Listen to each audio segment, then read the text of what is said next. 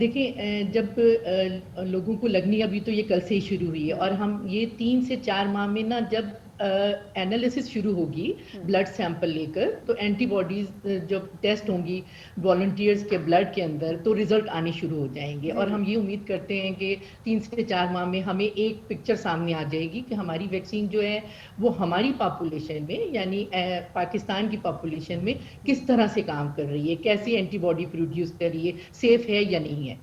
اچھا ڈاکٹر صاحب یہ بتائے گا کہ جو والنٹیئرز ہیں کیا یہ اسپیسیفک ایج گروپ کے لوگ ہیں یا پھر یہ بچوں میں بھی ٹرائی کی جا سکتی ہے؟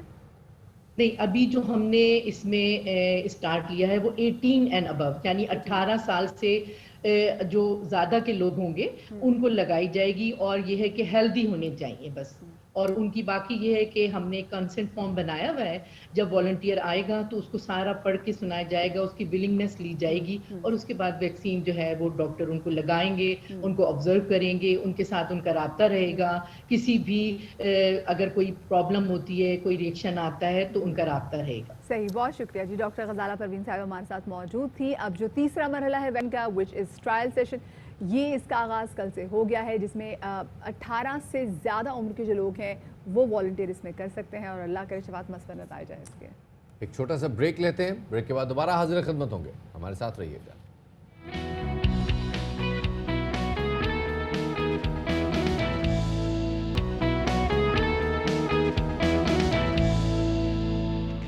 جی ویلکم بیک آفٹر بریک. شفاعت, ہم نے کچھ دنوں پہلے میڈم نور جہاں کو یاد کیا تھا کیونکہ بہت ساری جگہوں پہ جو ان کی ڈیٹ آف برتھ جو شیئر کی گئی ہے وہ ڈیٹ آف برتھ نہیں جو ان کی اصل ہے. جو ان کی اصل ڈیٹ آف برتھ ہے دیٹ از 23 سپٹمبر. یعنی کہ آج, یس, تو آج ایگزیکٹلی آج ان کی برتھ ڈے ہے. تو ہم نے سوچا کیسے سیلیبریٹ کریں ان کی برتھ ڈے؟ تو وہی سیلیبریٹ تو انہی کے ساتھ کرتے نا جن سے وہ سب سے زیادہ محبت کرتی تھی. ظاہر ہے, بات تو بالکل صحیح ہے, اور وہ سب سے زیادہ محبت ظاہر ہے اپنے بچوں سے ہی کرتی ہوں. آف کورس, بالکل ایسے ہی ہے. خیر سارے بچے تو شفاعت اکٹھے کرنا بڑا مشکل تھا, لیکن 2 بیٹیاں ان کی ہمارے ساتھ موجود ہیں تو میڈم کی آج برتھ ڈے پر یادیں تازہ کرتے ہیں ان کی بیٹیوں کے ساتھ. اچھا شفاعت, آپ کو مزے کی بات بتاؤں, جب وہ منہا حسن صاحبہ کہتی تھی نا کہ ان کو جو گیت ہے میں پتر ہٹاتے نہیں بکتے, اس سے پہلے کہتی ہیں وہ 20 منٹ وہ اتنا روئیں کیونکہ وہ جا کے لائف وہ جو بھی تھی وہ گاتی تھی, اور وہ گیت بھی ایسا ہے, وہ نغمہ بھی ایسا ہے کہ وہ دنوں کو چھو جاتا ہے. اور ساتھ honestly speaking I feel envious, بلکہ نہیں, I feel jealous right now. مطلب آپ اتنی 2 عظیم خواتین کے ساتھ جا کے بیٹھیں اور آپ نے ملکہ ترنم کو وہاں پہ جا کے ڈسکس کیا, یہ ڈسکشن مس ہو. بریک کے بعد دوبارہ حاضر ہوں گے, ہمارے ساتھ رہیے گا.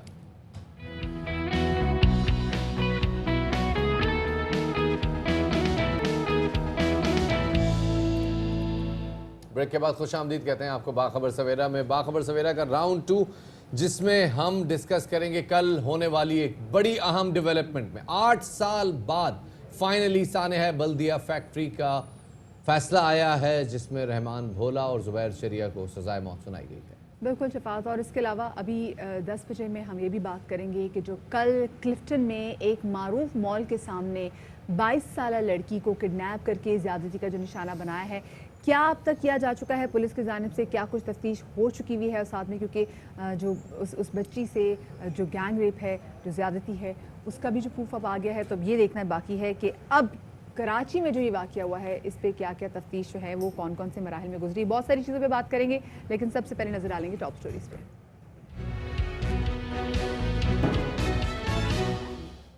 سب سے پہلے بات کرتے ہیں کراچی کے علاقے کلفٹن میں پیش آنے والے ایک افسوسناک واقعے کی, جس میں ایک لڑکی کو ایک مال کے سامنے سے 22 سالہ لڑکی کو مال کے سامنے سے پہلے اغوا کیا گیا, پھر 2 لڑکوں نے اسے اپنے فلیٹ میں لے جا کر زیادتی کا نشانہ بنایا. بالکل شفاعت, اور رات تک انہوں نے لڑکی کو اپنے پاس رکھا اور صبح اس کے مال کے باہر پھینک گیا. اور جاتے جاتے آپ ان کی ویزا دلیری چیک کریں کہ وہ لڑکی کو اپنا نمبر بھی دے کے جا رہے ہیں کہ ہمارا نمبر لے لو.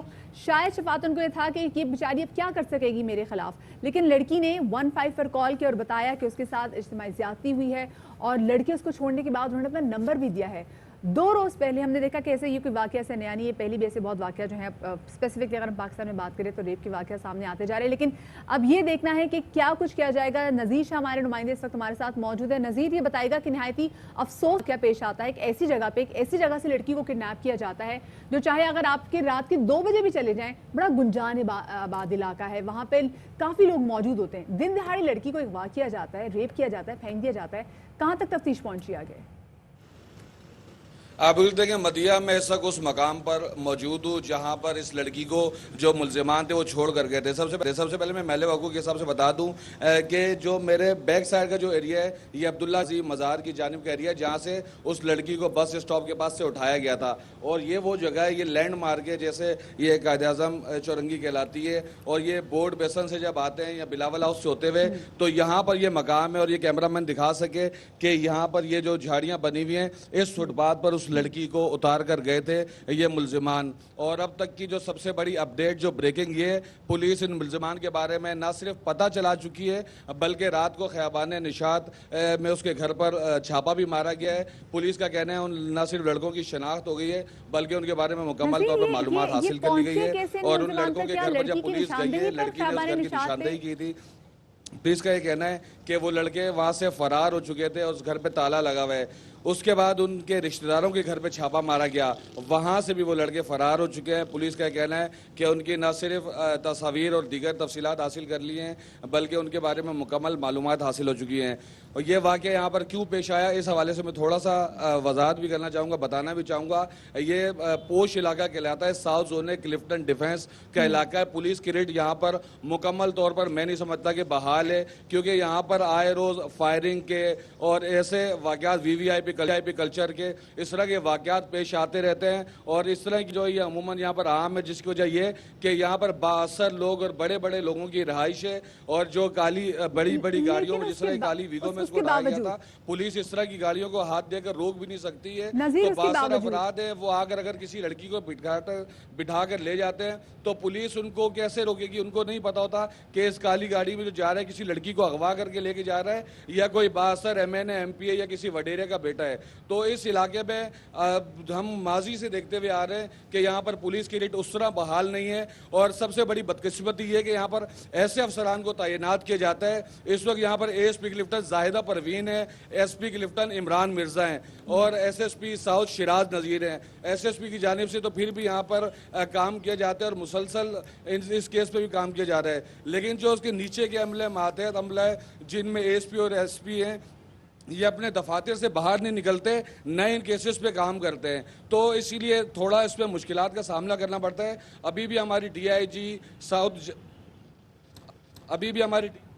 بہت بہت شکریہ جی. نذیر شاہ ہمارے نمائندے ہمارے ساتھ موجود تھے. یہاں یہ بھی بتاتے چلیں کہ جس مقام کی کریں یہ بلاول ہاؤس سے چند قدم کی دوری پر ہے, جہاں یہ واقعہ پیش آیا ہے. اور پولیس کی ریڈ کا جو حال ہے وہ آپ نے دیکھا ہے. اب اپڈیٹ یہ ہے کہ اس جو 2 ملزمان ہیں ان کی شناخت ہو گئی ہے, ان کی شکلیں پہچانی گئی ہیں, لیکن یہ ملزمان فرار ہیں. لیکن شفاعت, آپ کو ایک اور بات بھی دیکھیں, یہاں پر سوال پوچھنا چاہتی ہے کہ ہمارا پراپر رابطہ نہیں ہو پا رہا تھا کوئی تکنیکی وجوہات کی وجہ سے, کہ کس بنا پہ جو 2 انہوں نے چھاپا مارا ہے, کیا وہ جو نمبر ہے اس بنا پہ چھاپا مارا ہے؟ کیونکہ اب دیکھیں ایک طرح سے شناخت پریڈ بھی ہونی ہے. یو نیور نو کہ جن لڑکوں نے زیادتی کی ہے انہوں نے اپنا نمبر دیا ہے یا کسی اور کا نمبر دیا ہے. یہ بھی جاننا ضروری ہے کہ جو جہاں بھی جا کے چھاپا مارا ہے, رشتہ داروں کے گھر بھی چھاپا مارا ہے, وہ کس بنا پہ چھاپا مارا ہے. کیونکہ ابھی دیکھیں بعد میں تو پتہ چلے گا. بتا رہے تھے کہ جو فلیٹ کی نشاندہی ہے وہ خاتون نے کی ہے. آگے بڑھتے ہیں جی.